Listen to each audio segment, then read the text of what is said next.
Tuesday, May 27, 2025, 6 p.m. School Board regular business meeting. Please rise for a moment of silence.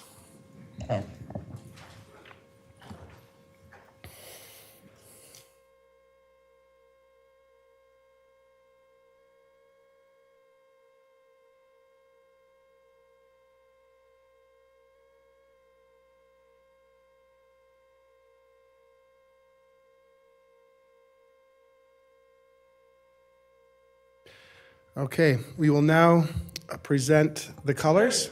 Tonight's the colors are being presented by FPC Air Force JROTC, Cadet First Lieutenant Cassandra Buchanan, Cadet Master Sergeant Matthew Wickham, Cadet Colonel Elena Hoya, Cadet First Lieutenant Charlie Torrens, and Advisor Master Sergeant Holland.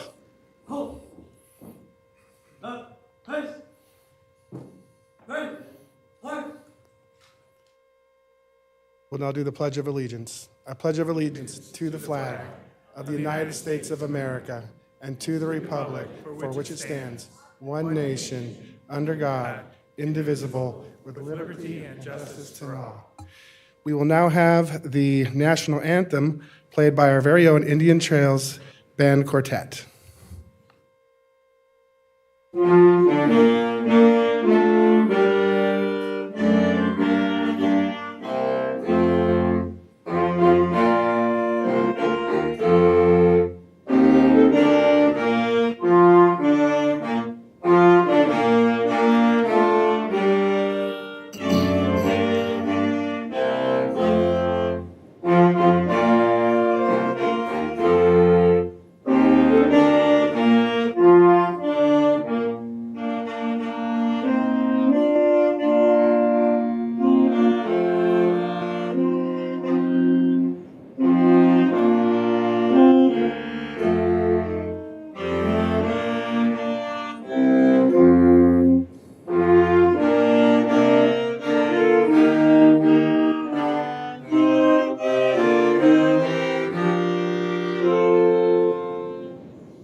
You may now retire the colors.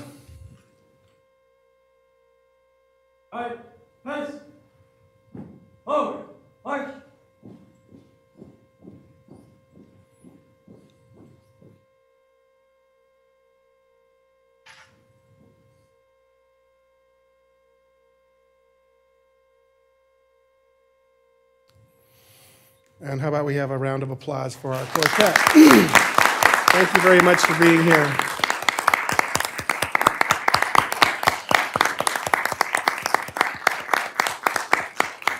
You may be seated.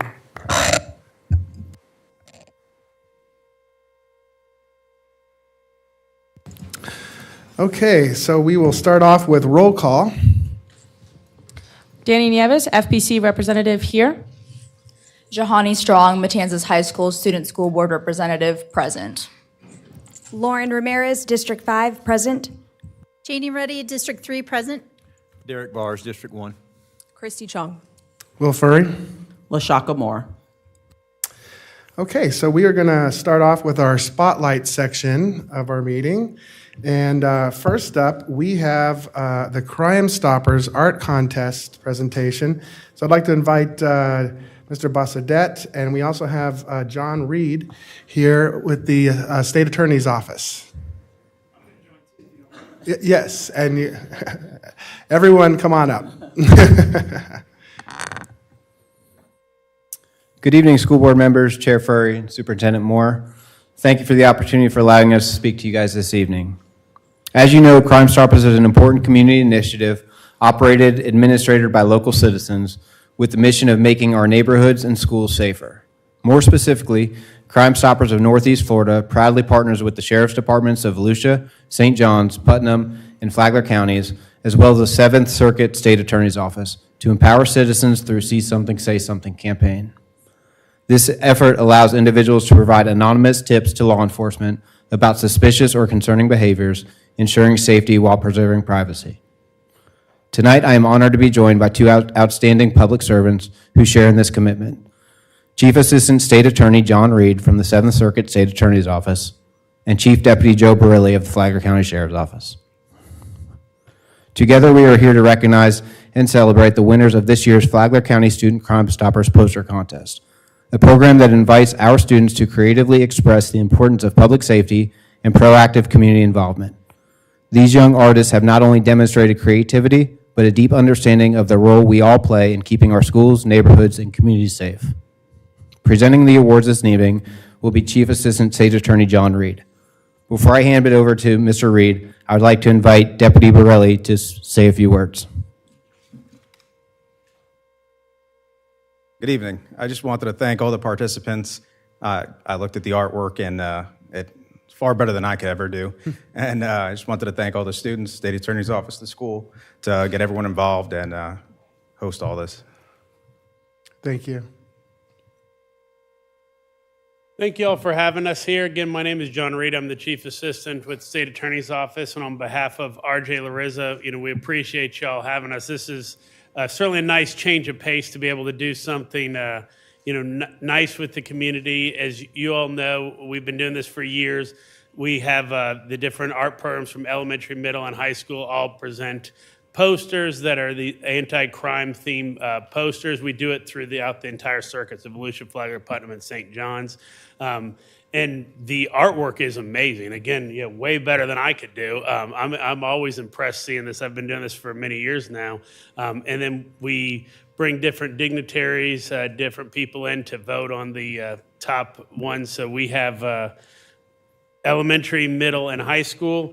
And first place gets $200, second place $150, and third place $100. So not bad, especially for probably the elementary and middle school kids. So if you all are all right, I'll just start with elementary and bring the students up. So if y'all are here, in third place, we have for the fifth grade, Old Kings Elementary, Mrs. Carter's class, Maya Boyer.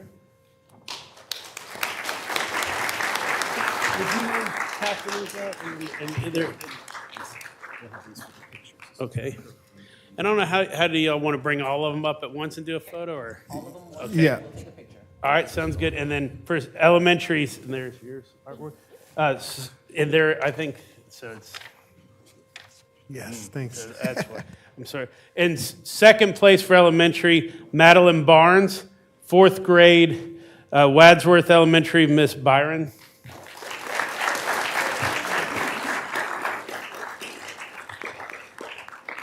And in first place, and I'm sorry, I'll probably butcher this, Ekaterina Sabelina. And I'm sorry.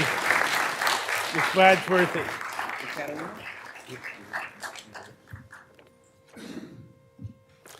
That is the elementary. Do you want me to bring all middle? Okay.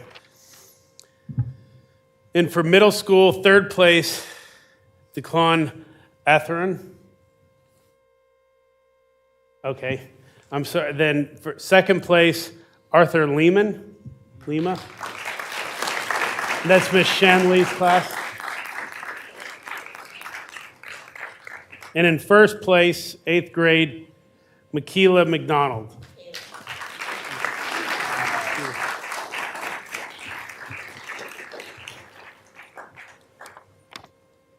And finally, for high school, third place, Aaron Perry, Matanzas High. Ms. Johnson's class. Second place, Miriam Sabick, Flagler Palm Coast. And in first place, David Hours, Flagler Palm Coast, Ms. Wilkerson.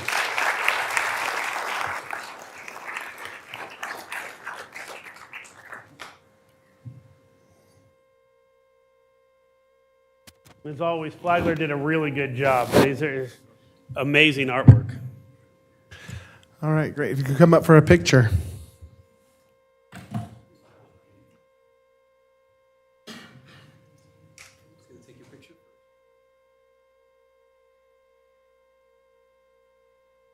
Bad photography.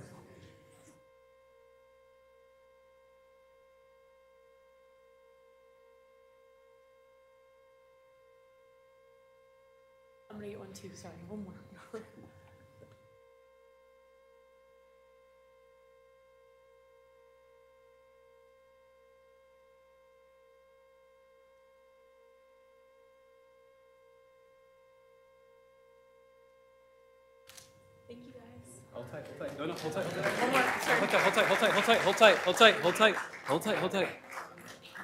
Thank you. Thank you. Right here. Thank you so much. One, look up here. Eyes high. Big smiles.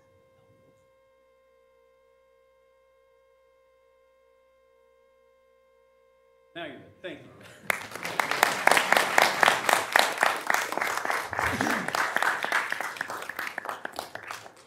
Thank you again for having us. And just, we post these photos throughout courthouses, I think the schools, and certainly the state attorney's office. So we very much appreciate it. Thank you all for what you do. Thank you. Appreciate your involvement. I just want to get a plug here. Here's how I'm a PTO board member for Wadsworth. I just want to give a shout out to my peeps, the one two prizes over there. They did an amazing job. All the schools are great, but Wadsworth just a little better. Thank you. Thank you, Mr. Fuller. Okay, so that leads us to our next spotlight, and that is our superintendent strategic plan. Yes, and I am going to take this opportunity ahead of Miss Ruddy, because I'm sure she's going to do it during closing comments, just to say, was not the Indian Trails Quartet not amazing? Yes, another round of applause for them. Such a good job. And I saw Principal Andrews in the background smiling as a proud principal. They were absolutely amazing. It is an honor to have our students come and perform each time. So tonight, for my spotlight, we are going to be recognizing our two student board members, two amazing individuals that have served here as student representatives for their high school. Miss Janie Nieves and Miss Janie Strong. And they have been amazing representatives for their high schools. We cannot wait to see all the great things that you accomplish over the next few years as you go off to college. And we want to remind you that though you are going away to college, we are here for you. We are a part of your village. And so if you ever need anything from any of us, please do not hesitate to give us a call, send us an email. We're here for you. And what we typically do is we allow for our board members to offer well wishes, and then we will present you with a gift and, of course, take a picture. So we will start with Ms. Ramirez. Well, ladies, I am very grateful to have met you. Would have never met you if I was not in this role, and I'm so proud of both of you. The second I met you, I knew there was something very special about each of you, and the involvement that you have with your schools individually is incredible. You know, I have been at all the schools, and every time I'm at Matanzas and every time I'm at FPC, I run into you. I don't know how. There's thousands of children and kids and teens and faculty, but I see you. I see them in the neighborhood, in the stores, running, jogging. It's such a small town, and they're such hard workers. You go above and beyond. The virtual teen hall, that was a lot of work. I know that was a lot of work, and you guys crushed it. It was amazing. So I just want you to know that, like Ms. Moore said, we are here for you if you need anything. We're here for all of our students, and we're going to miss you, but we're very proud of you, and congratulations. Yes, ladies, it's been such a great part of this journey to have you represent your schools as my first year as well on the school board. So we have joined that path, and it's wonderful. What I will say is that clearly your leadership, the conviction in which you speak and represent your ideas, and well as the organizations that you all represented is just a small indicator of what I'm sure will be to come, larger leadership roles and greater impacts that you will have throughout your life in this community and beyond. And I wish you nothing but the best and all the success. Well, as I told you earlier when I came in, we're not going to let you graduate. And we're going to allow you to stay another term if you'd like to. So, all in favor? No, I'm just kidding. I am extremely proud of you, and I have 6 things that I wrote down here that when I first time I ever saw you, and up until this day, I believe that they hold true. And they are strong, smart, determined, community, leader, and caring. Those are just a few characteristics that I see in both of you. And when you leave from this dais and you go out and to do the things that you're going to do, you're going to take those things with you, and you're going to do great things. And you're going to represent your community well. You're going to represent your family well. And I just wish you all the best of luck. And anything that I can do for you, I hope you will reach out, and I'm sure everyone on this board thinks the same thing. So God bless all of you as you go into the next chapter of your life. And I know you'll stay focused, and I'm real proud of you. Congratulations. All right, congratulations, girls. I am very proud of you, and all that you've already accomplished is such a testament to your future. And I can't wait to see just what's in store for you. My encouragement to all of our students is just that you go for your dreams and just try. All you can do is try. You might be surprised where you land and where the road takes you, where your purpose leads. So I'm excited to see what's ahead for you both. You can always come home to Flagler County and make an impact here, but I'm sure you're going to make your mark on the world. So congratulations. Excited for you both. Yes, I just want to commend you both on being just outstanding student board members. You know, it's been really a joy to serve with you throughout this year. And, you know, every time you come very prepared, you have great things to say and share. We learn a lot from you. And I also know that you have been great role models for your fellow students at your schools. And I have no doubt that great things are in store for both of you.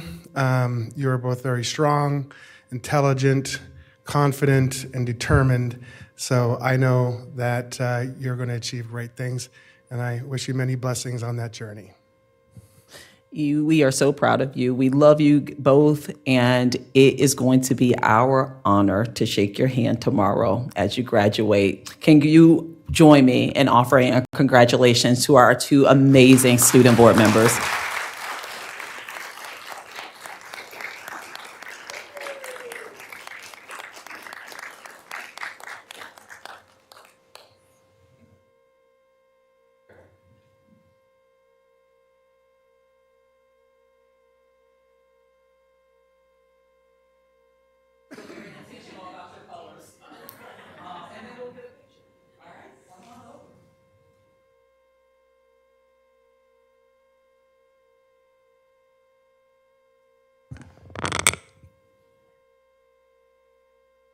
Absolutely, absolutely.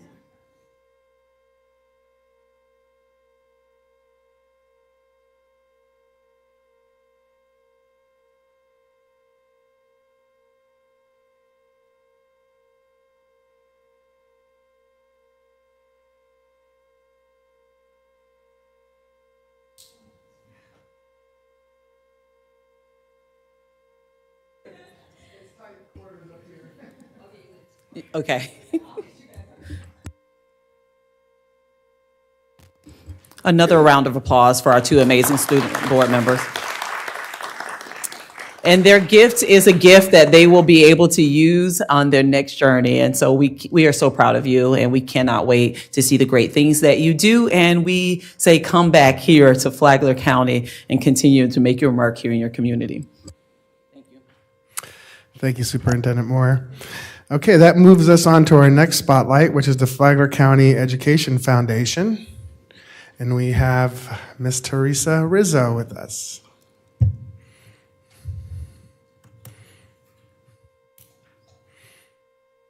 Welcome. Thank you. Good evening. What a exciting time in the school district for sure. Good evening, Chair, Superintendent, and board members. May has been incredibly busy for us at the foundation, and I'm so honored to be able to share with you just a few highlights of impact we've made together with our schools and our community. We celebrated student wellness with Rimfire Elementary students. You see them there practicing their CPR, who completed their Passport to Healthier You challenge. These students were rewarded with an incredible field trip to Advent Health's simulation lab. I was there with them. The giggles, the excitement was just absolutely incredible, where they were really able to bring those real-world learning experiences to life. At Wadsworth Elementary, we recognize an exceptional fifth grader as the Beaver Toyota Student of the Year, continuing our commitment to spotlight student excellence across the school district. There's a picture of that young man right there, and he, I think, held his breath through the whole thing because he was so nervous, but he is receiving a game system of his choice and a laptop of his choice from Beaver Toyota. We were also honored to join our Grand Haven Women's Club in celebrating their senior scholarship recipients. I have to say a little personal thing here. It was actually Sadie Shell, who is the daughter of Nick Shell and Carrie Shell, two of our educators, and I remember her in kindergarten. So we were able to celebrate that success with them. But of course, the highlight of the month, and truly one of our most moving events, as I've heard from most of you, was our senior scholarship drive-by and surprise nights. So over 2 evenings, we were delivered 231 scholarships. That is an increase from last year of 191 scholarships, totaling over $600,000, which is also an increase of last year of $100,000. So without our community, the collaboration between the Ed Foundation, the school district, and our generous community, I love to say each honk, each cheer, and each scholarship is confidence in our students' future. And yes, we expect you to come back to Flagler County with all of your knowledge and experience that you're going to gain and be our neighbors, because we need good people taking care of us. Another proud moment of ours was our 35th anniversary annual dinner celebration. We had over 175 community members in attendance. We had a goal of raising $85,000 for our Make It Happen fund. And because of the generosity of our businesses, organizations, and individuals, we were able to raise $95,000 that night. This money goes towards our Make It Happen fund, and you're actually going to hear from one of our board members, Rashonda Lloyd-Miller, here in a few minutes about the FIT program here in Flagler County, and that is what a lot of those funds go to support those students who are experiencing homelessness. But some of the great moments of the night was hearing from our students, mentors, educators, and of course, 2 founding board members who founded the Ed Foundation in 1990, Miss Nancy Dance, who is an original school board member, and also Mr. John Gonzoli. And they just reminded us of why we continue to do the work that we do every day.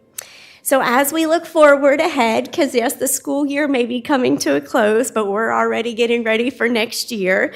We're looking ahead at our back to school Stuff the Bus drives. So throughout June and July, you're going to see our Stuff Bus rolling through the community as we collect school supplies to prepare students for the upcoming school year. Our plan is to distribute over 2,000 starter backpacks for Flagler School students, ensuring that they are ready for learning on day one. There is a drop box on that bus, so you can drop school supplies off 24 hours a day, 7 days a week, wherever you see it in the community. From the bottom of our hearts, we truly want to thank each and every one of you for supporting the Education Foundation, from attending our events to supporting our team. I have to do a special thank you to Mr. Furry for coming to our board meetings and engaging with our board members. As he expressed in our last board meeting, we know that we're going to be facing some challenges in the coming years, but we really want you to know that we are here to support you. We want want to do what is best for kids. So we'll be working closely with the superintendent and her team this summer to just make sure that the funding opportunities that are provided meet the needs of our students. So just know that we're committed to that. So thank you again for the opportunity to spotlight the generosity and commitment of our donors and our partners. Together, we truly make it happen in Flagler County. Thank you. Thank you, Ms. Rizzo.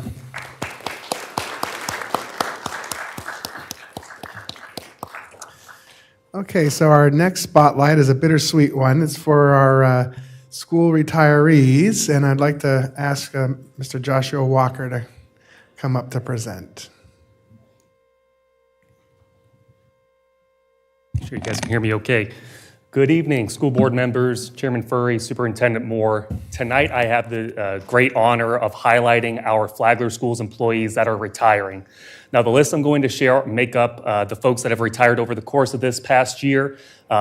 Special thanks to our Flagler County Ed Foundation for helping us put on a special event tonight to honor our Flagler Schools retirees, where we were able to invite them and their family to attend this evening's board meeting.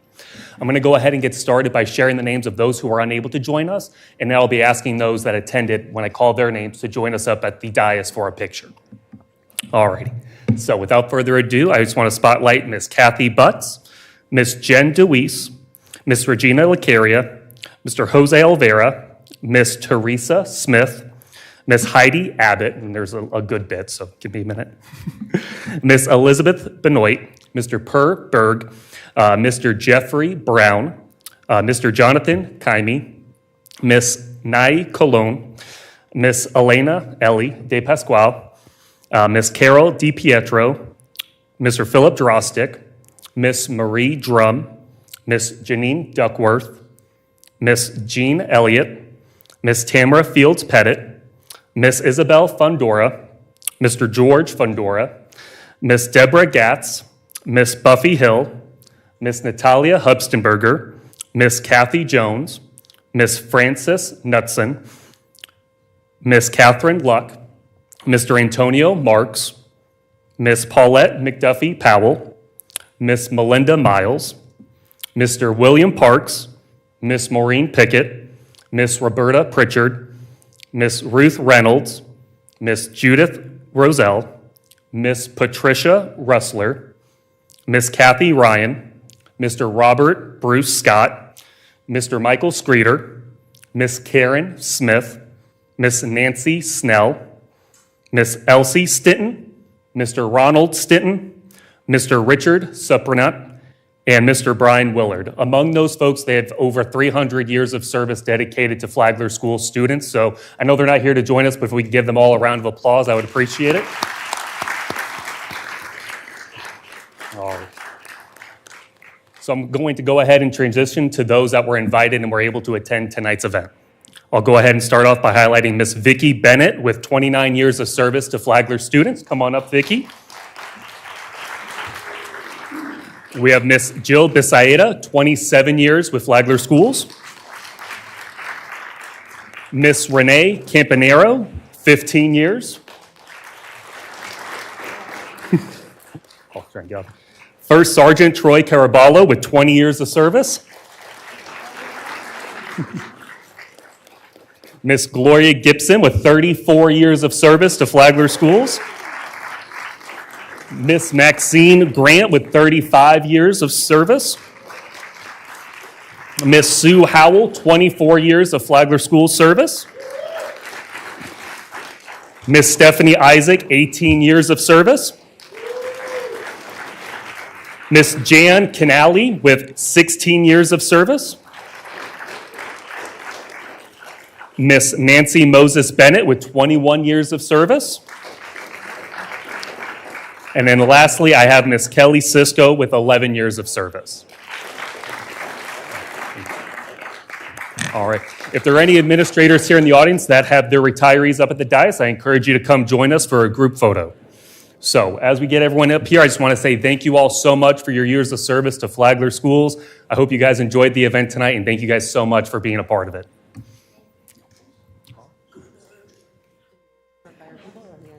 Put you on the ends, and I might actually put you above. Let's do this. We going by our retirees, or we going just on the end? Let's split you guys up just a touch.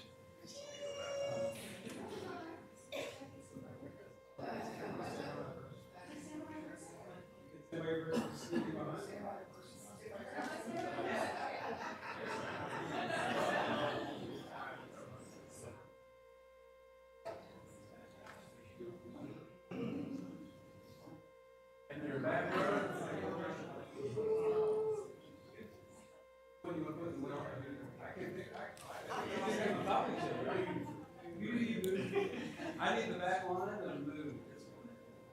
Give me 3 or 4 people. Yeah. Keep moving for me. Keep moving. See, Miss Moore's awesome. I promise. Stand right next to her. Right there. Perfect, guys. Excellent. Front row? Go that way. You got to, otherwise it's going to look really, really funny, and you'll say, Don, what were you doing? Come on, everybody. Come on, you can do it for me. Well, I need everybody to be able to move, so. Or they're going to think we had a crazy party here. You can go down here. There you go. We'll try that. How about that?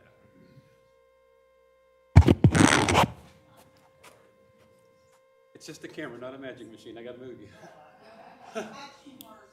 Smile right here. Look right here. 1, 2, 3. Smiles. Thank you, guys.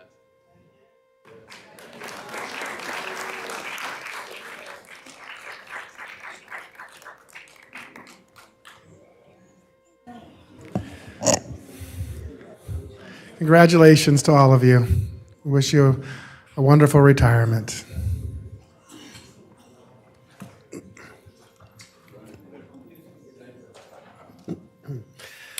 Okay, so our next spotlight is the FIT program, and we're going to invite Ms. Tammy York and Rashonda Miller.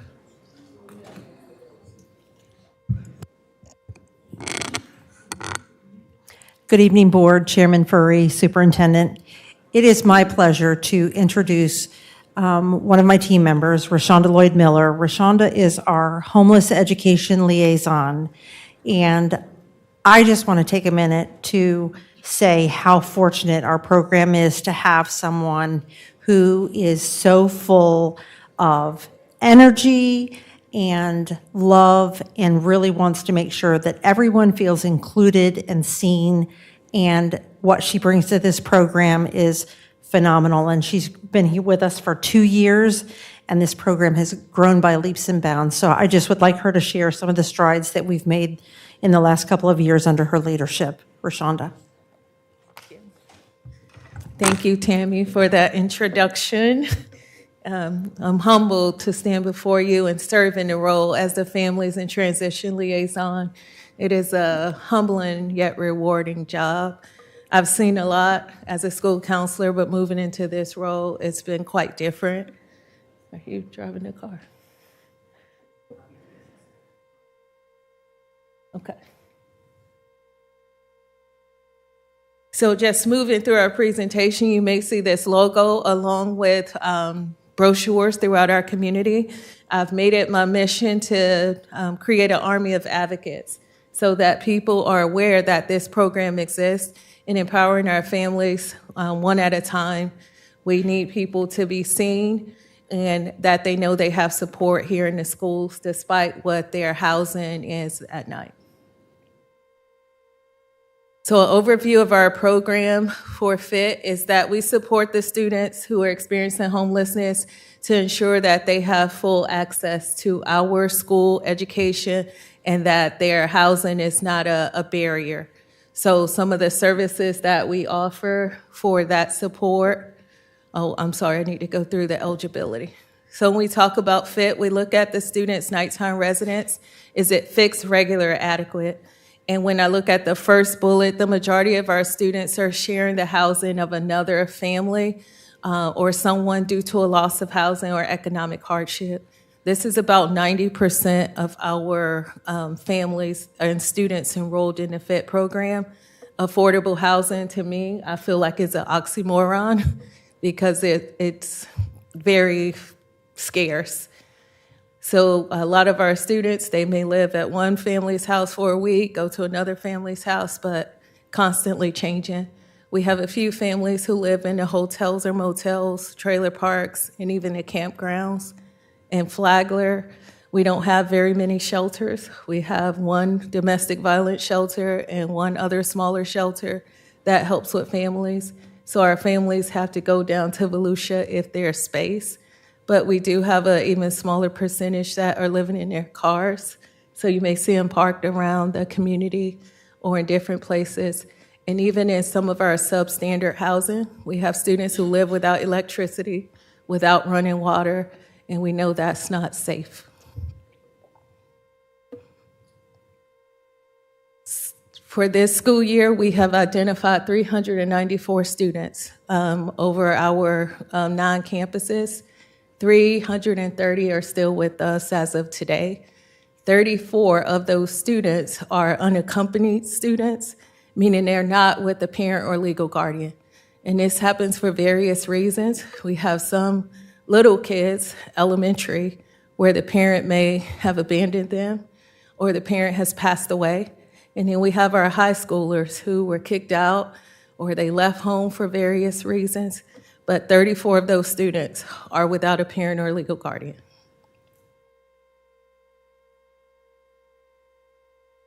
So in my role, one of the biggest things is to get them into school. We need to make sure that they're safe and that they have access to food. So if we get them in school, despite them missing any documents or whatever, we work on the transportation. Even if they move out of the school zone, we provide that transportation to the school of origin, because for some of the students, the school of origin or school in general is their only constant. So we need to make sure we provide that, along with the academic support. It could be tutoring or additional support during the school day. Additionally, we connect them through our community partners to some of the basic needs, because we know that their needs go beyond the school building. So making sure they have access to food, clothing, school supplies, meals, breakfast and lunch, educational services, extracurricular activities, and then making referrals to community agencies as needed.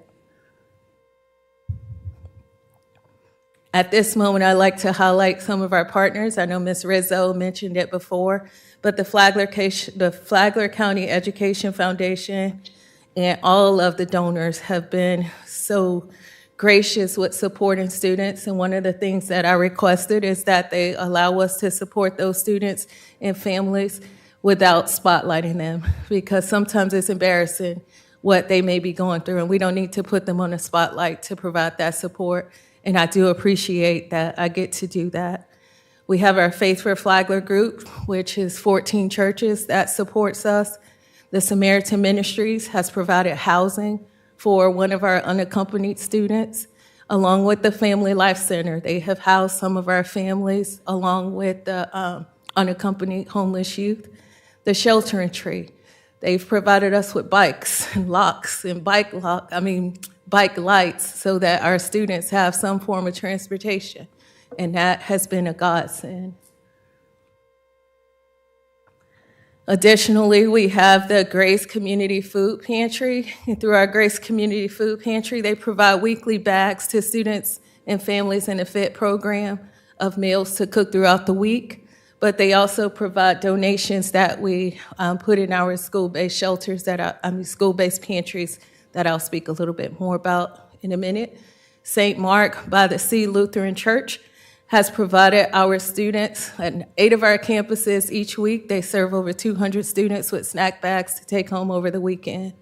Shemento Cares has helped with raising monies that supports various needs, along with the Hammock Doom Cares Foundation, the Zukowski Family Foundation, and this year the Delta Sigma Theta sorority had a sock drive where I never saw so many socks in my life, but our kids have socks.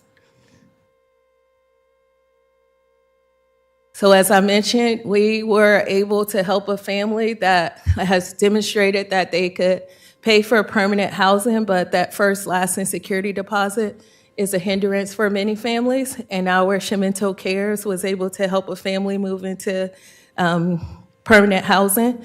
We had one of our churches help to furnish a home of a different family.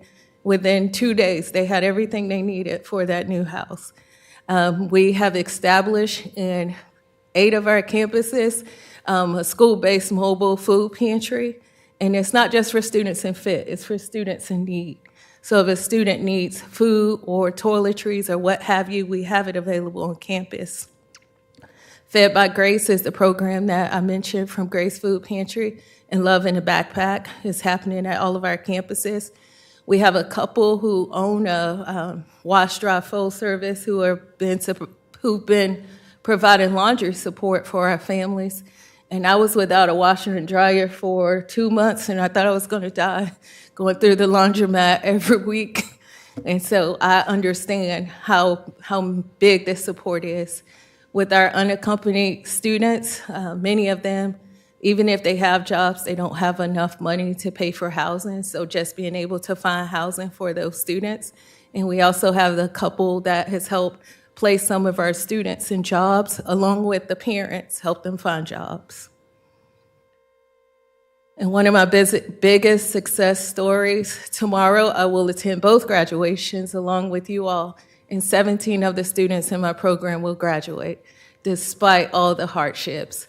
Some of them are headed to college. We have Florida A&M, Flagler College, and Daytona State, and some are going to trade school, Flagler Technical College. Some of them have earned multiple scholarships, which is amazing. And they all, under the state of Florida, they're eligible for a tuition and fee waiver. I know some of you may know me, some of you may not, but I am not above going beyond. And I show up at students' school. I show up at their job. I don't mind. I'll go to their school. I'll talk to the principal, the assistant principal, whatever it takes to help that student and that family find success. There's my contact information. I'm all over the place. I think I have wheels on my shoes, so I just skate about. And I thank you all for allowing me to share about the Families in Transition program. Thank you, Ms. Miller, for updating us on that. Wonderful work being done there.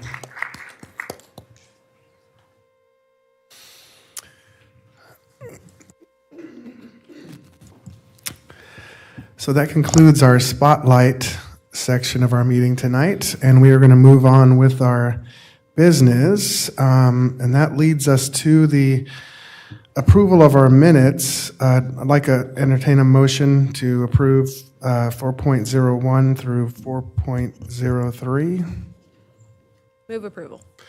I have a motion by Ms. Chong, second by Mr. Bars. Any discussion?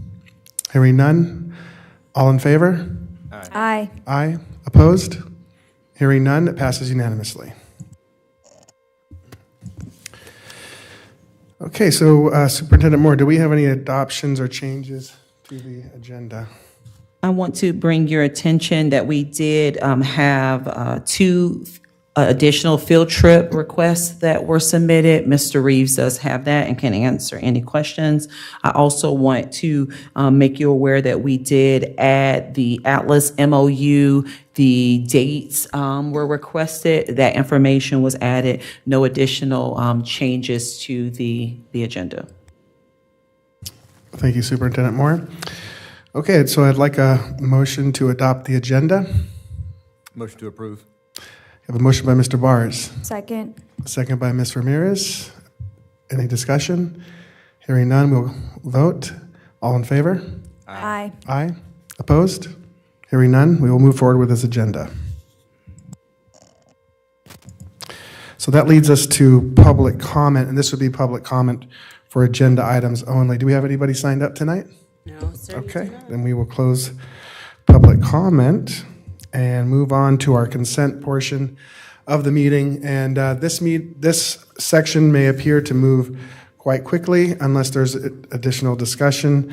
We have extensively workshopped these items prior to move through them efficiently tonight. So we will start with our finance consent.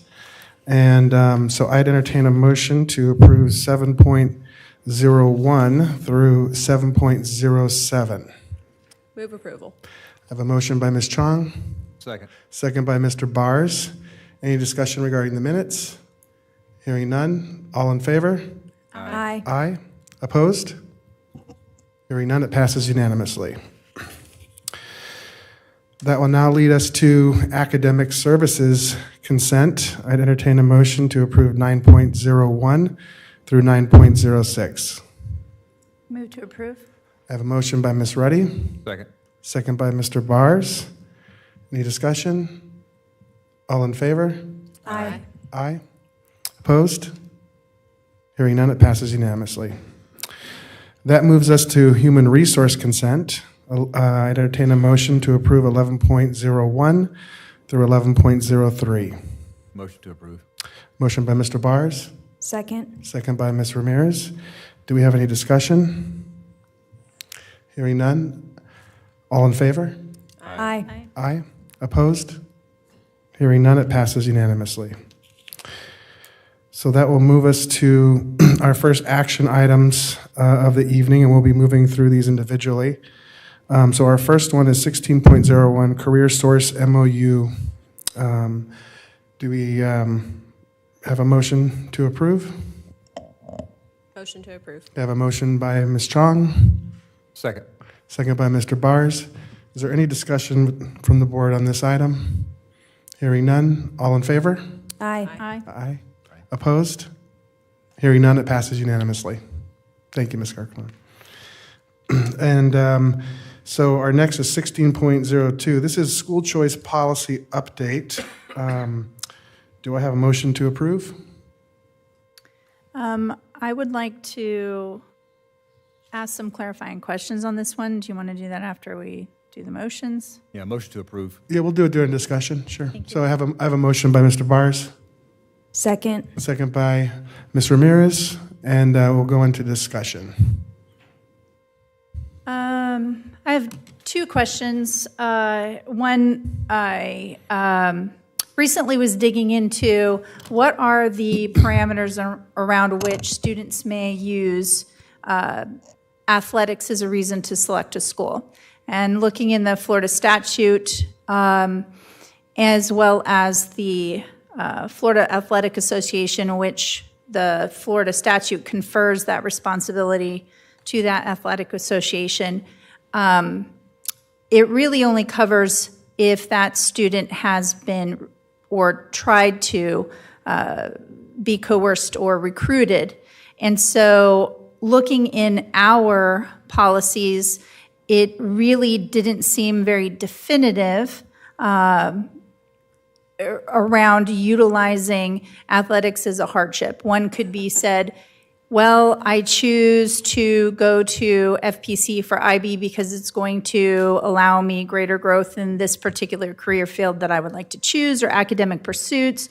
One could say, well, they don't have a particular position open on a sports team at one school and then want to go to that other school. So I think the first item is in digging more into this particular school choice language and policy. I personally would like to postpone the approval or voting on this particular item, in addition to digging more into the changes regarding superintendent setting capacity. I recently received some follow-up data that I requested from the last meeting just today. So I would like time to be able to review that.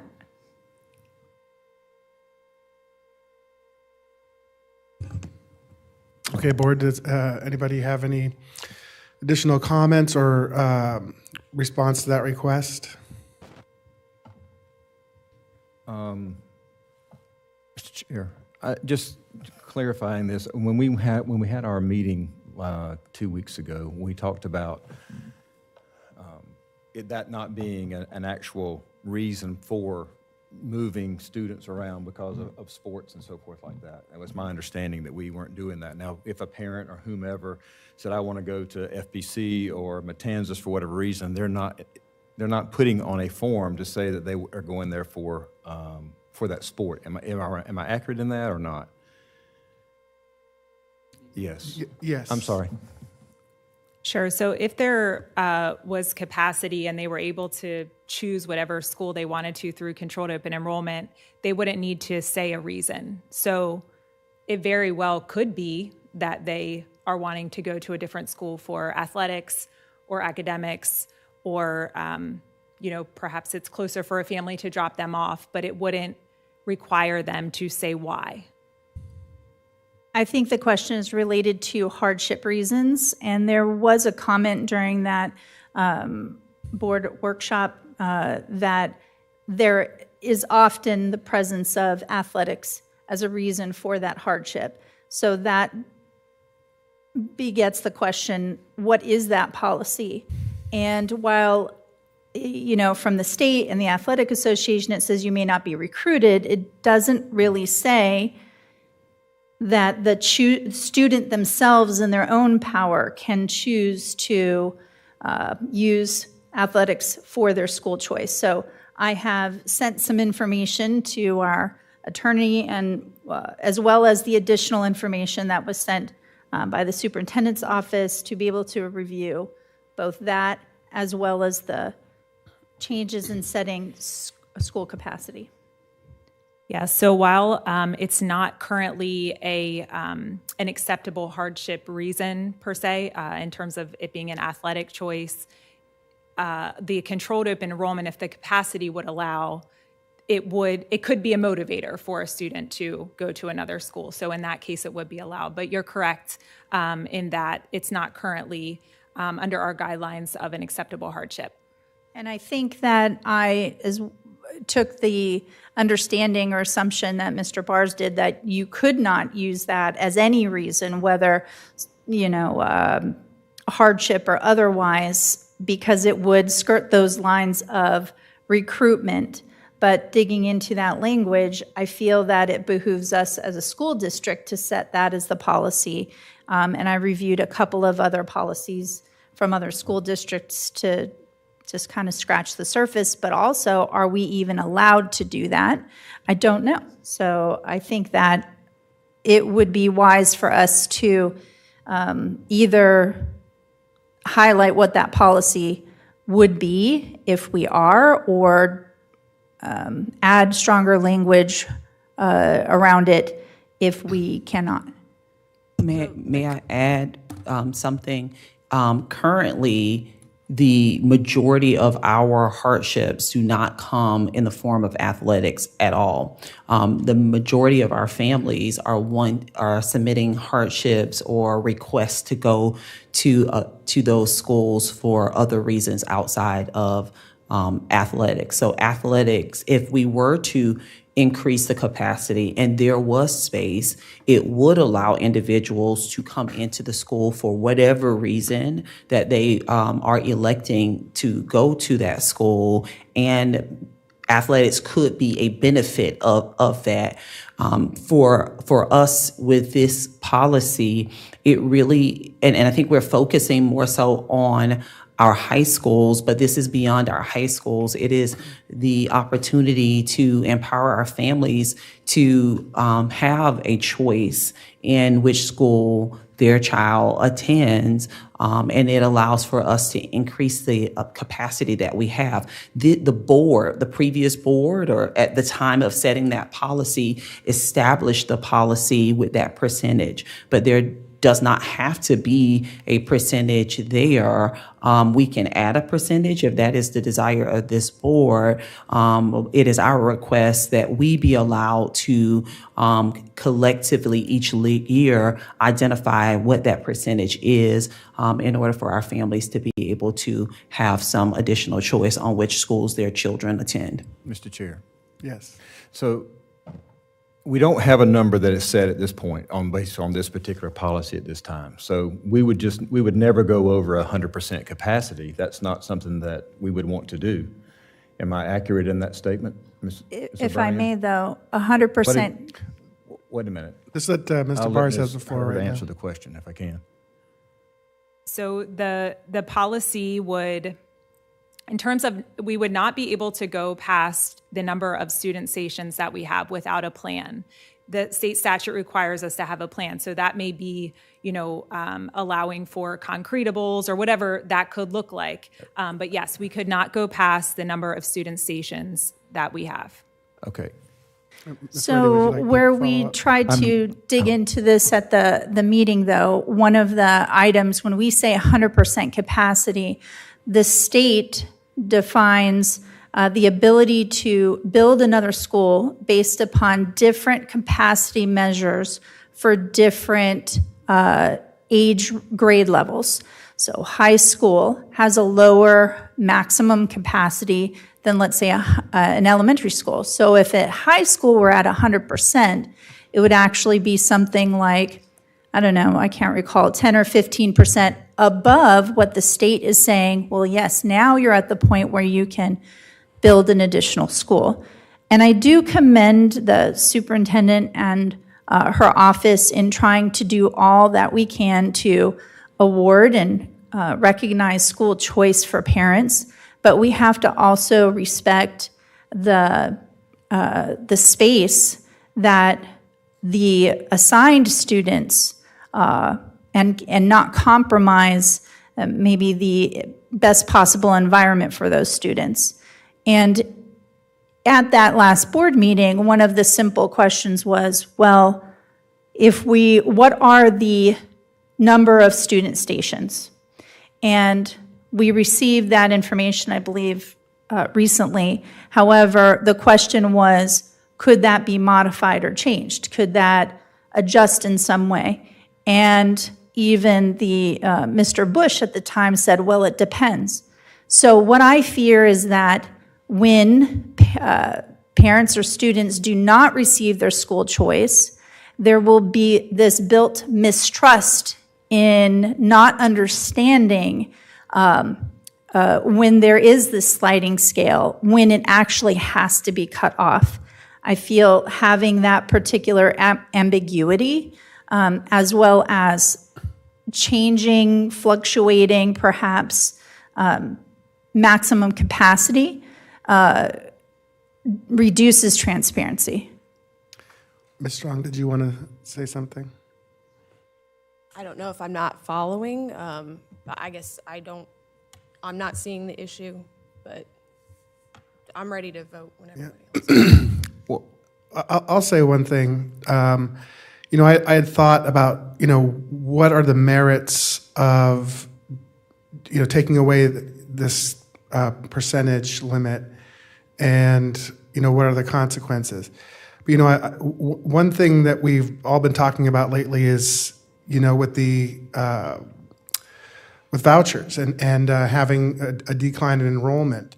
And so if we have a student that wants the choice into that school and we don't allow them the choice because the threshold is been as at capacity by that percentage limit, then that's a person that might choose to go the way of voucher because they're not able to choice into a school that they would like to go to. And if we actually had the seat, why would we want to drive that student away to potentially go to another option? So I think we have to weigh that out because that's a new dynamic that we are facing as a school district. I do hear you there, and that's subjective. The reverse could also be said. We already have very large school environments, larger numbers of students and parents, lunch lines, car rider lines. If increased concentration of students at a particular campus could increase tensions, that could be a driver in which people would choose to move away. So I don't have the research to determine that. I don't have any case studies to review in terms of how they've changed their capacity or allotment or enrollment numbers within that confined square foot space. So I think on both ends of that spectrum, to be fair, it would be conjecture. But what I do know is that the wisdom of the previous boards set a particular limit in order for transparency, as well as the ability to not a maximum or put a school and its resources to maximum capacity before there's an ability or a slower ability to address the space needs or the student seat needs in those particular areas. Very good. Mr. Chair, one last question related to this too. If I could have Ms. Sir, Mr. Moore Byers? just talk a little bit in regards to that, if we get to a point where we have the staffing and what that would look like from a staffing level based off of enrollment, and how that would, how you would handle that issue. It's because we were talking about actual seats. We're not over capacity at our schools based off of our last meeting that we had. So we need to fill seats, and I can just say from experience based off of conversations that I've had with parents who have reached out to me, that is a driving force. If they do not have that choice, they're not going to be in Flagler schools. Now, whether they do that or not, that's I can't make that determination other than what I was told. So I would just like for you to maybe explain a little bit what would happen and what that process would look like as far as staffing. So our staffing is based on the number of students that are there at the school, that are enrolled at the school, and we adjust our staffing accordingly throughout the year. And so if a school saw an increase in their enrollment, we would staff that school according to the number of students that are there. That is for instructional, that includes our support staff as well. And I appreciate the comments of all of the board members, and I want you to know that we are not asking this to be irresponsible with our resources, but to say if there are seats available within a school, we want to allow for students to be able to go to that school. And if there are no longer seats available, then we will go back and in the statute outlines what those processes will be for any students beyond that. And so that is our thing. We understand that the previous board made a decision, but I believe that that decision was based on the times that they were board members. When I look at where we are now, there needs to be additional flexibility within the public school system in order for us to continue to adjust to what education is currently. And so it is our request that we be given the opportunity to identify what that is in order to meet the needs up to 100.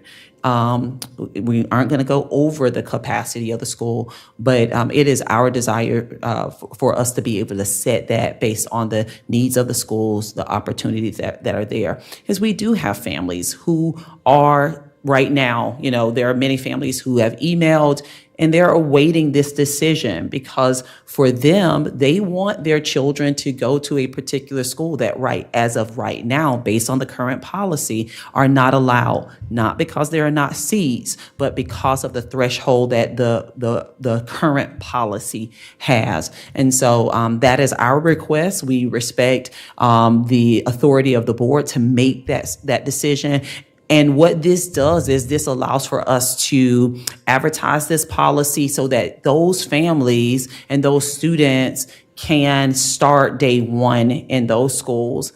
I understand waiting and pushing it further out, but that just prevents us, unless you give us the authority to go outside of your policy, that prevents us from allowing those families to come and be a part of that school day one. And I have one. Can I go ahead, I'm remind sorry. our board too that this is something we can revisit as needed in every year. If we need to make changes, we have the ability to do that. So just keep that in mind also. Just one last question, if I could, Mr. Chair, and just for transparency purposes here, and at the request of any one of us board members, we will make sure if we can come back and say what our capacities are for each one of these schools as we go through the year, if you will, and where we are, and provide those numbers to us if this were to pass. And we are required every 12 weeks to post what the capacity is for our schools. So on our website, we currently have to post that, and we will continue to do that every 12 weeks, but we can bring it forward to this board if that is Can a I desire. clarify just a few things? So I know we had our workshop, and since the workshop, interesting enough, community members, they reach out to us with questions, comments, which is what we want. So from my understanding, if this were to be approved, we would not go over 100%. However, if it were to get close, we can always ask every 12 weeks, and I know we can always email. And as a board member, I think, we could talk to campuses and interview, I guess, just see how are things going. But I think from a parent perspective or guardian with a child, and this is the feedback that I've been hearing since our last workshop from multiple families. It's not specifically this school over this school being better. Some have different programs, and I'm not talking high school, but I'm thinking elementary. So for example, Rimfire has specifically classroom to careers. So a family member may want to go there and they research Rimfire. Belterra Elementary, they used to have a Lego club, just like different things. So I can understand why families may want that. And then the voucher program, so for those listening, this is a big thing and we do need to be flexible, but I think whatever regardless is voted on, I think from my understanding and from the staff, everything will be monitored very closely because we don't want to, obviously overcapacitate our schools, but I think every 12 weeks, just asking, if you had questions in regard to the numbers. Okay, yeah, we could get updates, I'm sure. I'd like to see that as we see this, if it passes, how that rolls out. So, but we do have the motion and seconded, we've discussed. So I'm going to call the question. I would like to make All in two favor? additional counterpoints, though. I've called the question. All in favor? Why can I not ask two additional counterpoints? We're not, it's not a debate. Then I would like to ask to debate it. I've called the question, Ms. Ruddy. All in favor? Aye. Aye? Aye. Nay. Okay. Opposed? Nay. Okay, thank you. So the motion passes 4-1. So we will move on with the agenda to our next agenda item, 16.03, Atlas MOU. So I would entertain a motion to approve. Move approval. I have a motion by Ms. Chong, Second. second by Ms. Ramirez. Any discussion? All in favor? Aye. Aye. Aye. Opposed? Hearing none. It passes unanimously. So that will move us to 16.04, Intensive Instructional Materials and Personal Finance. I'd entertain a motion to approve. Move approval. I have a motion by Ms. Chong. Second. Second by Mr. Bars. Is there any discussion on this item? Hearing none, we will vote. All in favor? Aye. Aye. Opposed? Passes unanimously. So that takes us on to Human Resource Services action, and that's 18.01, State of Benefits and Insurance Rates. And entertain a motion to approve. Motion to approve. I have a motion by Mr. Bars. Second. I have a second by Ms. Ramirez. Any discussion on this item? Just real quick, I'd just like to thank the work that Ms. Gillette has put into this and the work of our staff related to this. This has been a great work, and by the board members bringing up a lot of good ideas during workshops and so forth to get us where we are today with to help our families and also with our staffing families, if you will. So thank you very much to the board and for Mr. Gillette and your group. Yes, thank you, Mr. Ouellette. If there are no other discussions, then we will call the vote. All in favor? Aye. Aye. Aye. Opposed? Hearing none, it passes unanimously. So we will now go to 18.02, Marathon Health Contract Amendment. I'd entertain a motion to approve. Motion to approve. Motion by Ms. Chong, Second. second by Mr. Bars. Any discussion? All in favor? Aye. Aye. Aye. Aye. Opposed? Hearing none, it passes unanimously. Okay, so that has completed our action items. And that now leads us to our second public comment that can be about any item. Is there anybody signed up for public comment this evening? Yes, Chair Furry. There is Courtney Van Bundy. Ms. Van de Bundy. Van de Bundy, is that how you say it? Yes. Forgive me, Van de Bundy. Okay. Welcome, Ms. Van de Bundy.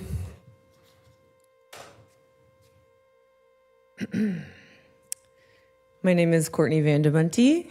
Good evening, Superintendent Moore and members of the board. In honor of Teacher and Staff Appreciation Month, I'm here to recognize a few of the educators who have made a positive difference in my children's lives. This is too short. As a former educator, I know how impactful a little positive recognition can be, especially in these trying times when the future of education is so uncertain. In a country where something as innocuous as hanging a poster promoting inclusivity in a classroom resulting in reprimand due to political differences of opinion, it is vital as ever to recognize the hard work and dedication of our educators. So starting with my oldest daughter, who attends Indian Trails Middle School, I would like to recognize her science teacher. Am I allowed to say names? Okay. Mr. Kennedy, whose patience and commitment to student achievement showed my daughter that every student can be successful if they have a teacher that cares enough about them. Even though she's a naturally gifted science student, seeing his kindness and dedication to her peers who struggled with science not only taught her lessons in science, but in kindness as well. Speaking of science, part of the reason my daughter doesn't hate it is because of this district's wonderful science curriculum specialist, Heidi Alves. Miss Alves' dedication and commitment to bringing back the science fair for fifth graders wasn't just a victory for my daughter, who earned first place, but for every student who participated and learned that they can be scientists too. My youngest daughter, being diagnosed with ADHD, has struggled here and there, but thanks to guidance counselors such as Ashley Niemanen at Old Kings Elementary, who have been advocating for her since she started, she has more confidence than I ever did at that age. And last, but not because I don't have positive recognition for all of my kids' educators, but for lack of time, my son's fourth grade teacher, Mr. Knox, who helped turn him into an avid reader and now an avid writer. Mr. Knox's passion for writing and firm but kind encouragement has given my son the confidence and motivation to write his own book. So to sum up, educators make the world go round and put up with a lot. So let's recognize their differences so they don't quit. Thank you. Thank you, Ms. Van de Bunty. Are there any other commenters? Okay, then we will close comments and we will move on to board member requests. Are there any board member requests for future agenda items? Okay, hearing none, we will move on.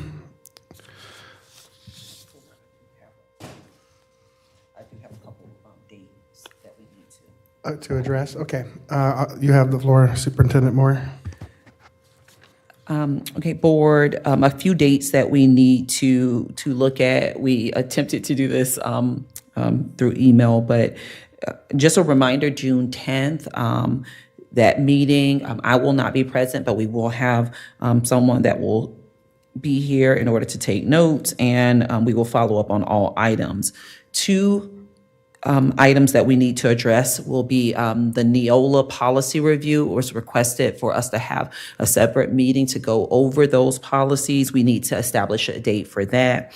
We also need to establish a few date options for executive session related to safety. Okay, so if we could start with Neola, for that we would need a time block of at least 2 to 3 hours for us to review all of the policies that have been requested for review, as well as to bring the community up on other policy changes. Are we only looking at Tuesdays, board? Because I know that's typically, but I'm just wondering if it's that ideal. Is that Yeah. ideal? Just want to check. Yeah. Preferably on the same day. Do we want to do June or July? I don't prefer the same day. For both of those? To have them all on the same day, concurrent? For the Neola and the executive session? You want to hold both on the same day back to back? No, I do not prefer that. Thank you. So are we looking in when are we looking for this? And We prefer June, so for the policy portion of it, but I know that there are several vacations that are coming up. We just running out If of. it's a Tuesday, it doesn't look like it will happen just because I just from everyone's schedule. So if in June at least, unless there's another day of the week. So you 'Cause can't it- do the 10th because you won't be here, so that one's.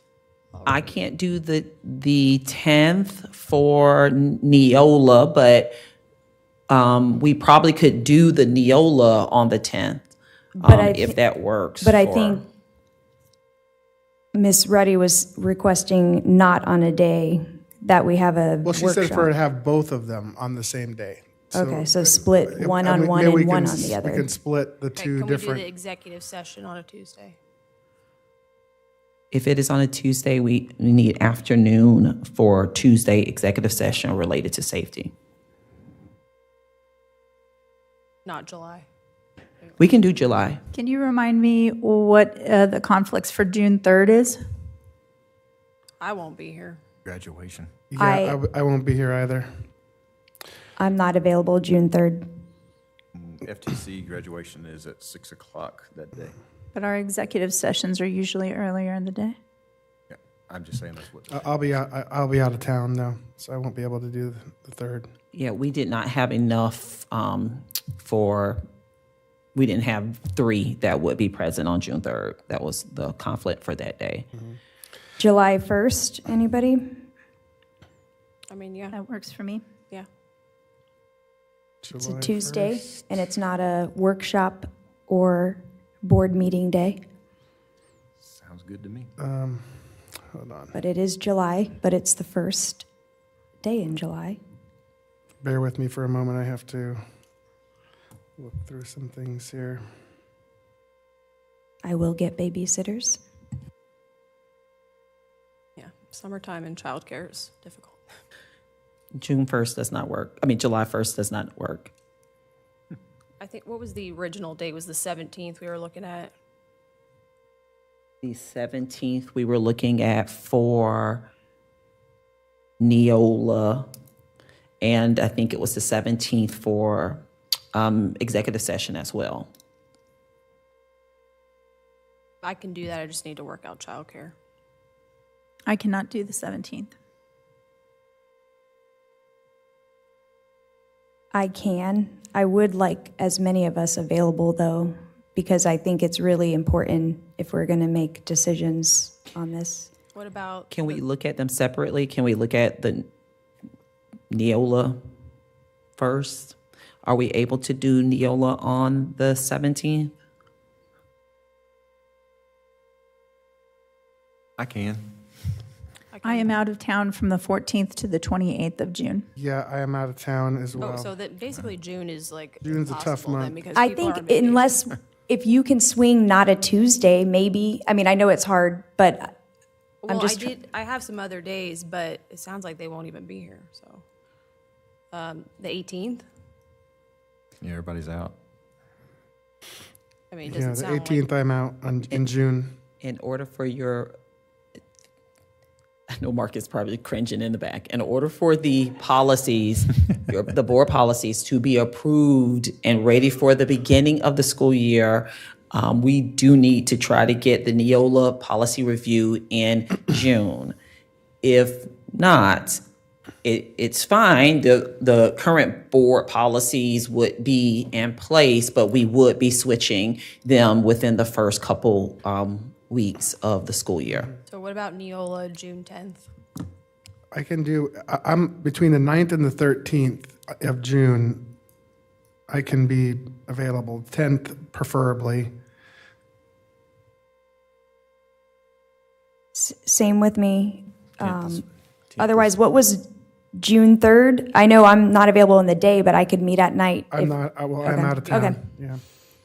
The 10th really is the only date that looks realistic here. Yes, I just don't want to do the Neola plus the executive plus a school board meeting on the same day. So 2 is fine, but not the 3 like we did previously. Is the security meeting, this is just information? This is all things safety. So it would be. How long do you think that meeting? Can we just? Because is it a lot that we're reviewing? Because if it's not a lot, maybe it's not. The last one I know was a lot. That was some, but I mean, if it's not a lot. I think it's going to, I mean, it's going to be about safety, so it's going to be some heavy topics that are on that, so it may be one that you want to do on a separate day. I could do the 9th, I could do the 11th, I could do any other day. If we could spread it out, just not all in could we one day. stack it with do one on the 9th and one on the 10th, like that? That's fine with me. I work. I mean, I work I as work well.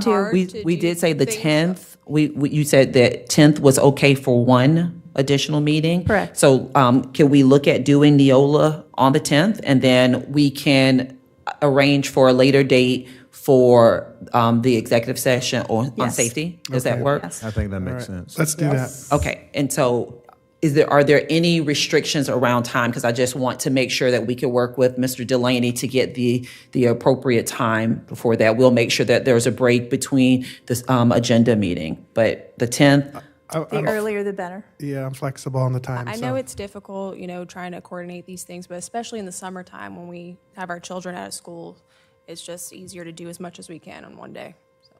okay, so we will schedule Neola for June 10th. We will send out a calendar invite to you once we have an opportunity to meet with Attorney Delaney. Okay, thank you so much for that time, and then we will get together for some additional dates in July for safety. Okay, thank you. Thank you. All right, so that leads us to closing comments. So we'll start down with our student school board members. Okay, first off, like normal, thank you again for letting me sit on this dais, especially today, as this is the last time that I'll be here. I want to say a big thank you, especially for all the opportunities I feel like you get for being a student school board representative, from the teen town halls, the teen summits, and just the amount of people that you get to meet that kind of work behind the scenes. I will say, being a student and getting to see everything from this perspective, I think it really is emphasized that no matter what position of anyone who works with the schools, you guys really do care about the students, and that is always like your number one priority. And I think that's something you kind of know when you're a student, but you don't really see, especially sometimes when you might have, a teacher you don't like as much or anything. I feel like being in this position really did make me see how much you guys care for the students and how that's your number one goal with everything you guys do.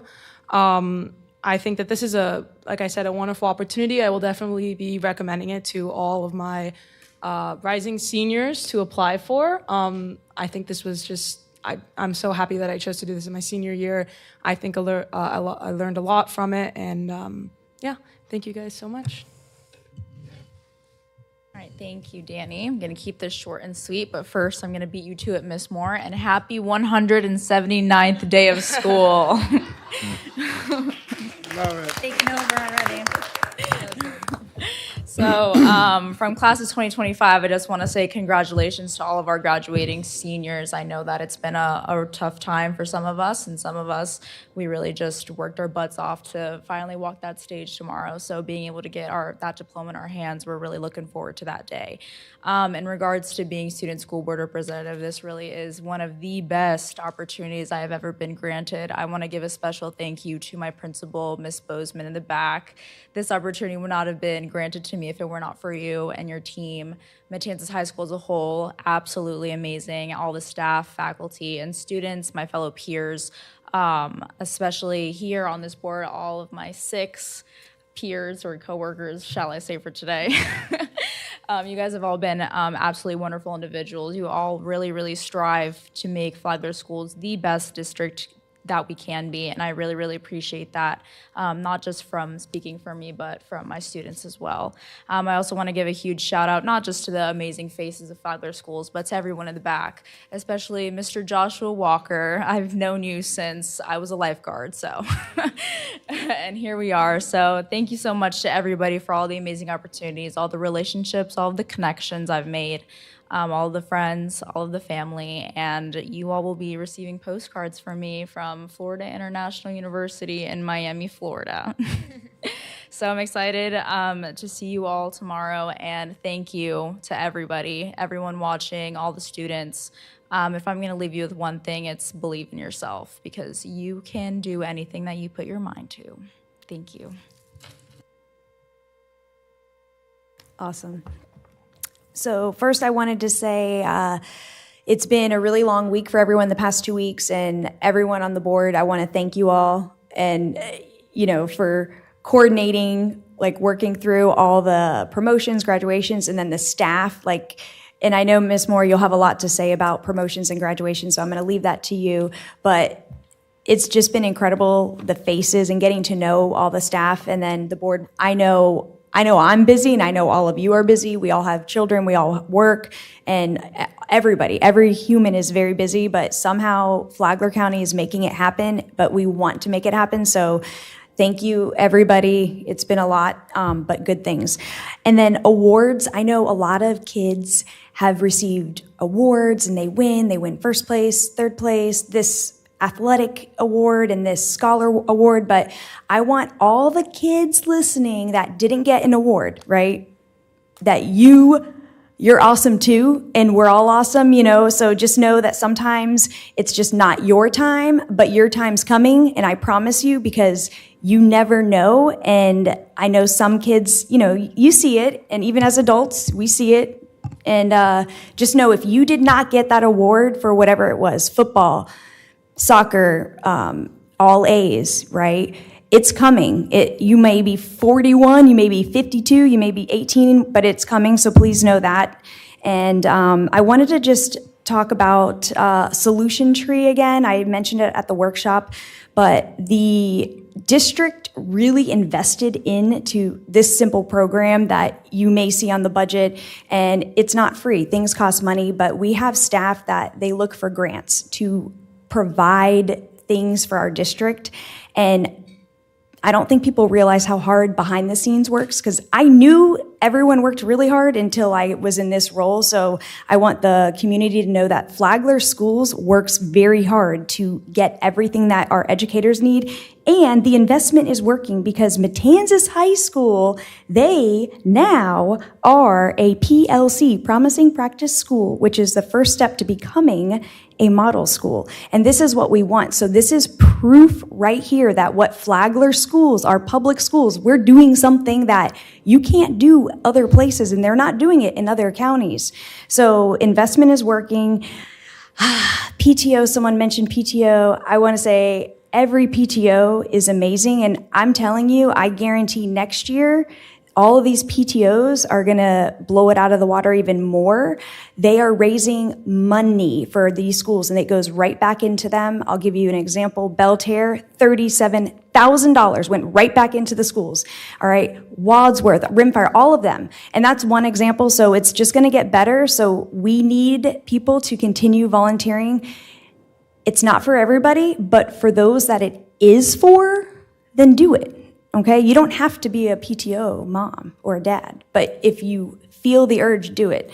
All right, Miss Brandy Anderson, gotta say, we know from Indian Trails, 5 teachers in the state, and we're one of them. So come on, just think about it, do the math. This is where you want to be taught, okay?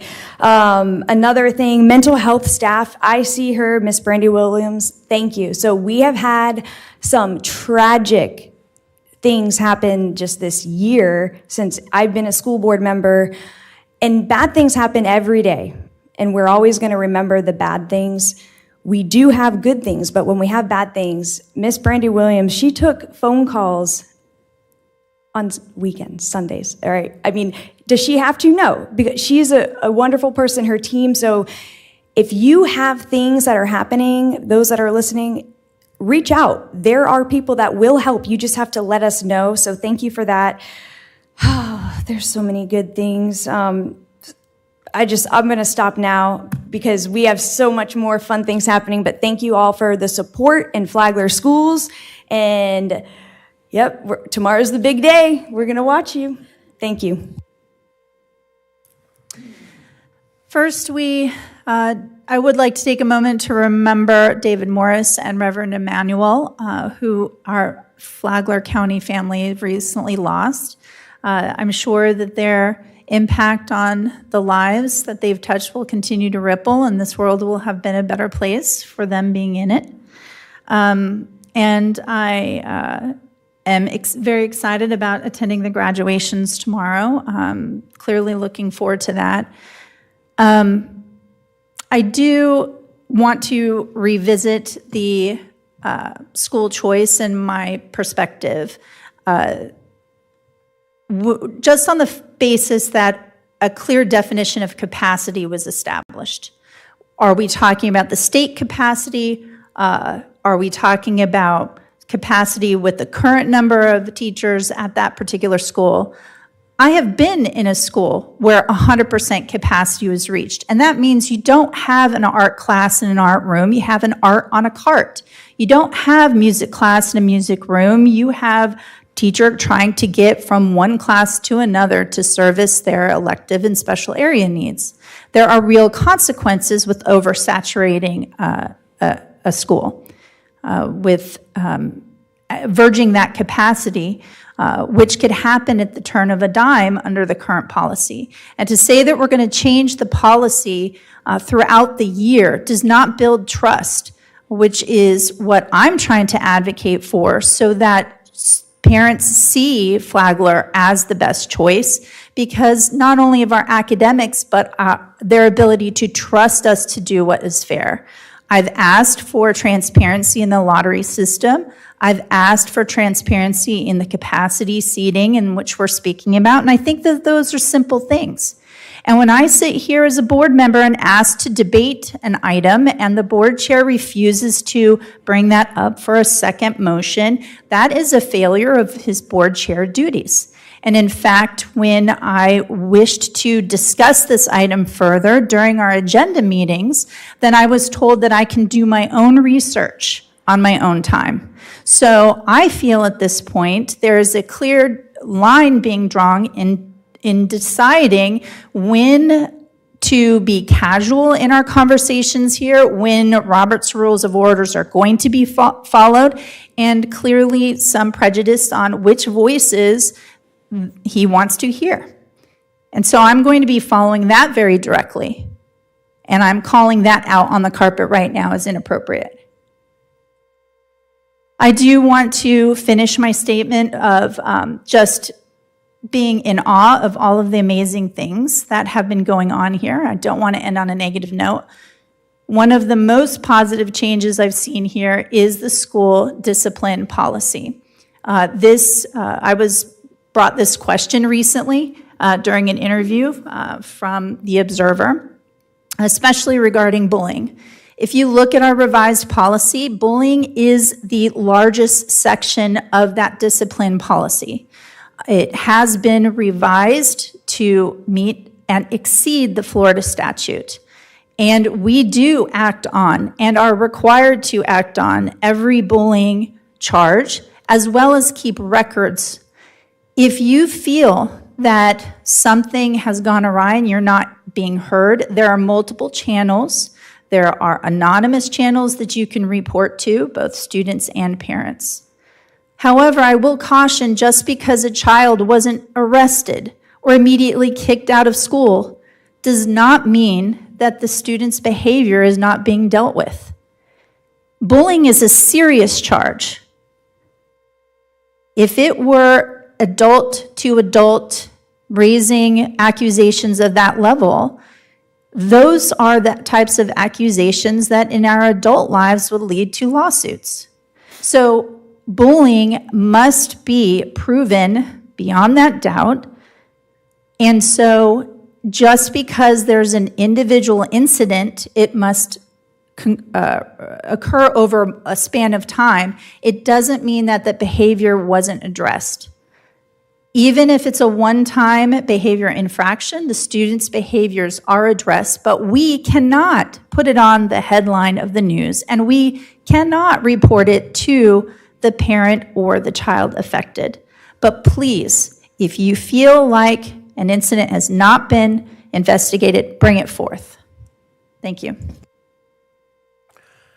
Thank you very much. Again, I'll just kind of reiterate, today was a great day for so many promotions across this county and seeing so many smiling faces from starting off at Indian Trails to Bunnell Elementary School with the V Pre-K and then to Rimfire Elementary and all of our other board members up here representing this board at those other schools today and as they move on to the next progression in their education. We all look forward to tomorrow of shaking hands with every single one of the graduates that we have that are going across, and I look forward to shaking these two ladies' hands as well as a part of that.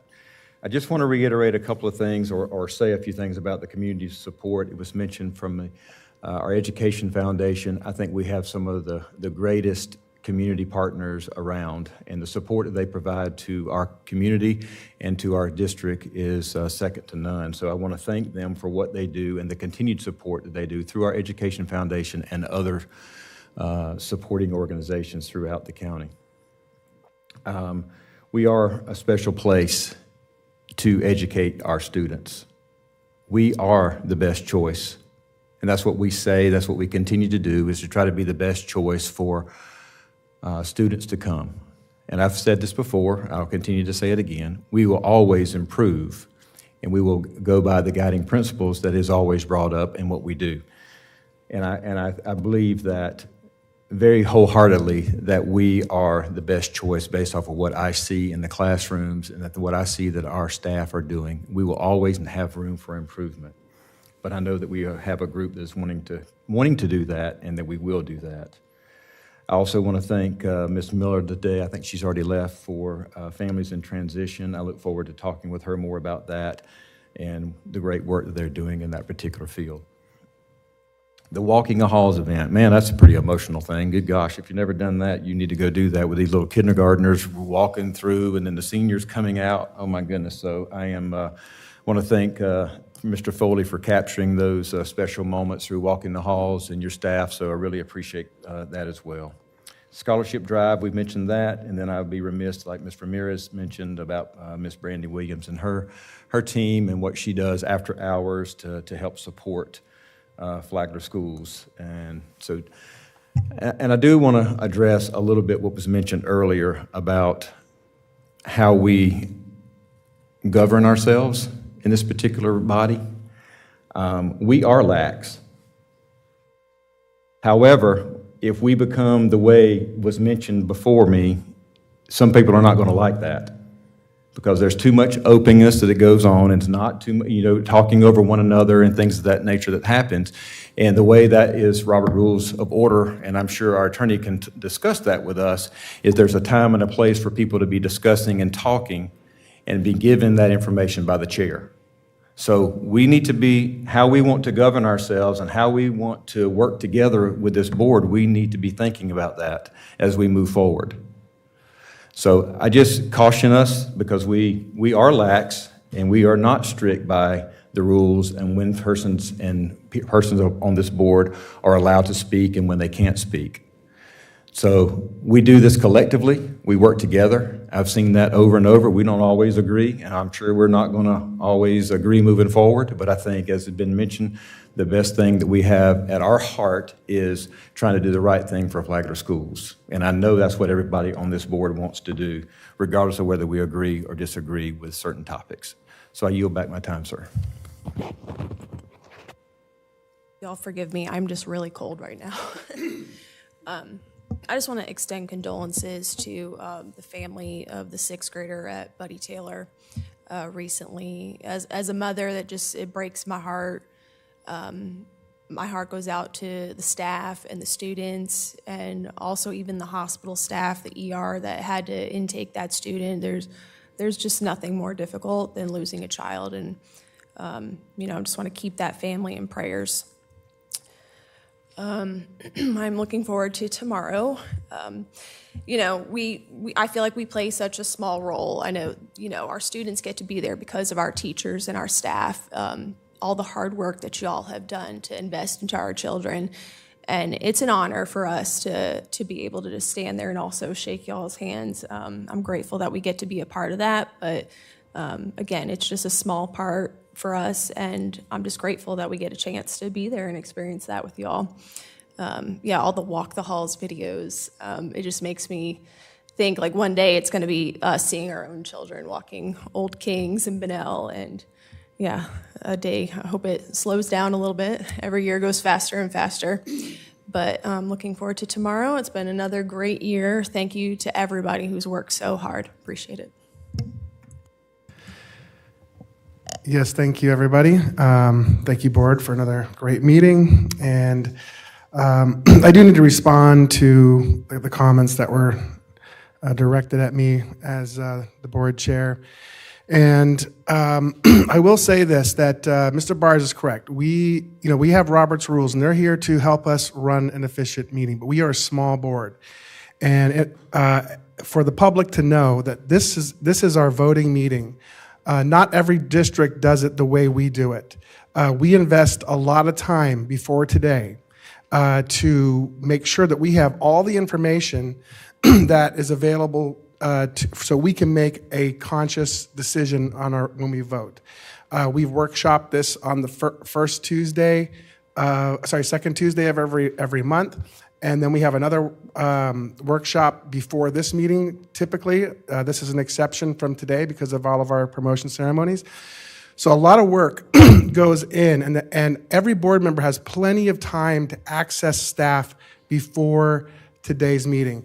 And I do, in our workshops, try and be a little flexible, because I believe that a collaborative environment, which we rarely get to have as board members because of sunshine law, I feel as the chair sitting now that collaborative feeling in our workshops is healthy, and it helps us learn, and it helps us get to the point where we can come to this dais and make a decision. So if Ms. Ruddy is used to that, and when we're here in a more formal setting and we're here to make our votes, I gave everybody time to speak.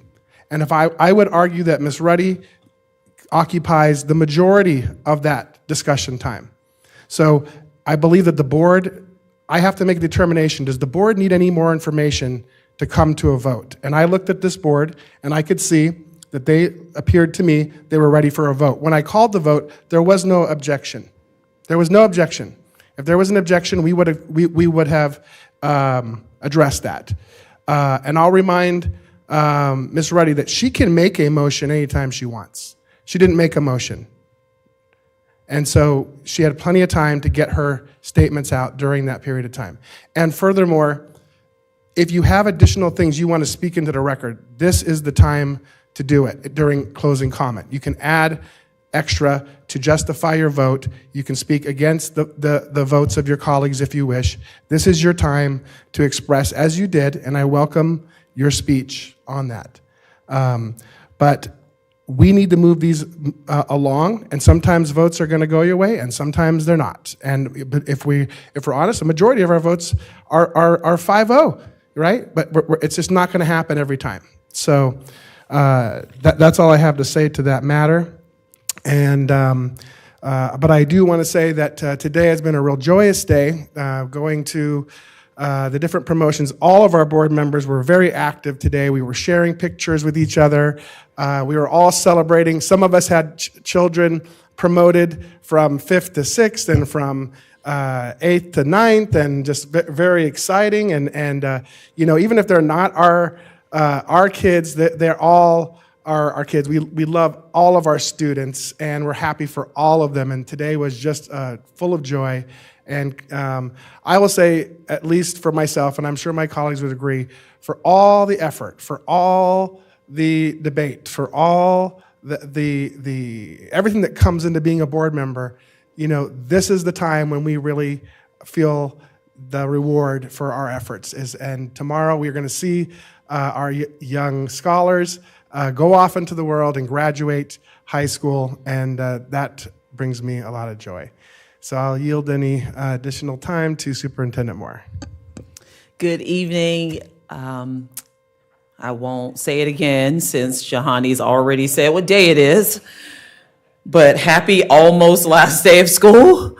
It has been a great year, and I cannot believe that today was the last full day of the school year.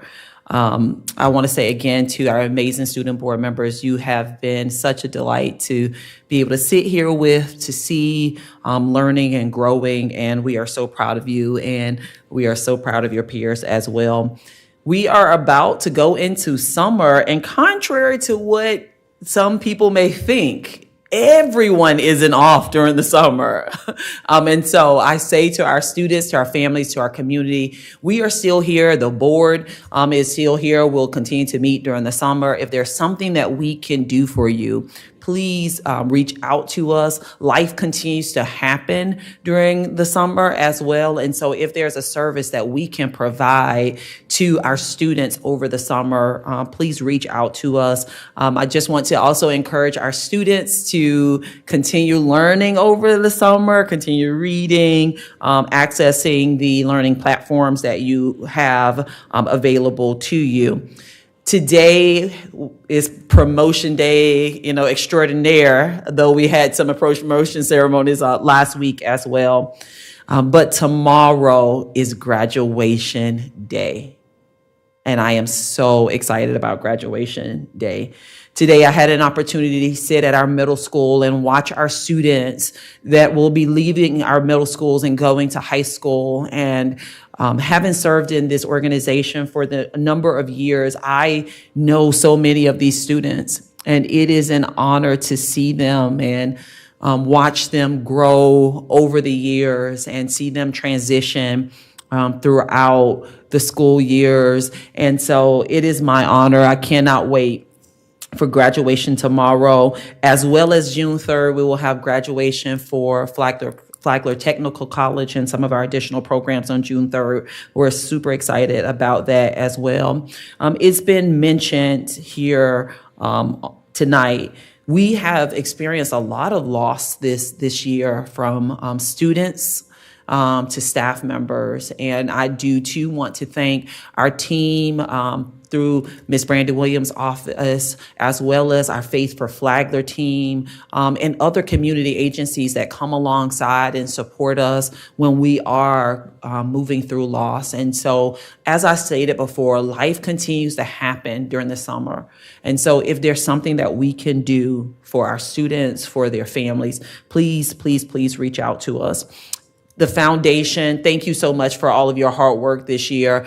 I love Scholarship Night, for sure. You know I do. I'm going to just keep saying it. I love Scholarship Night. It is one of my favorite nights. And you talk about the impact of a community. I mean, these are local scholarships being given out, $600,000 worth of dollars from our local community investing in our students. This is not something that happens everywhere. I was at a scholarship night at one of our neighboring districts, and nobody does it the way that we do it. And the community, I just want to say thank you, thank you, thank you, thank you to our community that trusts Flagler Schools, that trusts the Flagler Education Foundation, and continues to support us, be it in scholarship, in time, in their treasures, and donations, so many different things. This amazing community just stands alongside of us over and over again, and I just want to continue to